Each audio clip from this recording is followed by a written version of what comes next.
সত্যি বলতে গেলে এবছর বার্থডে নিয়ে তেমন কোনো প্ল্যান ছিল না, কোনো এক্সাইটমেন্টও ছিল না। বেশ কিছুদিন ধরে আমার শরীরটা ভীষণই খারাপ ছিল।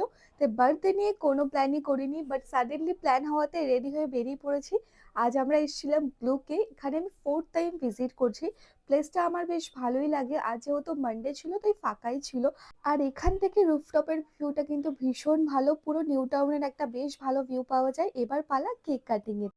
Day to you. Happy birthday, dear Sakhi. Happy birthday to you. আর এবছর কিন্তু আমার পার্টনার আমার জন্য ফার্স্ট টাইম কাস্টমাইজ করে কেক বানিয়েছে, যেটা দেখতে ভীষণ প্রিটি ছিল আর খেতেও ভীষণ ভালো ছিল। দেন আমাদের অর্ডারটাও সার্ভ করে দিয়েছিল অ্যান্ড আমার খাবারের টেস্ট একদম ভালো লাগেনি। এবারে আমি সত্যি ভীষণ ডিসঅ্যাপয়েন্টেড। খাবারটা খেয়ে সত্যি মুড অফ হয়ে গিয়েছিল, বাট ফ্লাওয়ারের বুকেটা পেয়ে আমি ভীষণ খুশি। আর আজকে যে আউটফিটটা পরেছি এটা আমার মা আমাকে গিফট করেছিল। কেমন লাগছে অবশ্যই কমেন্টে জানিও।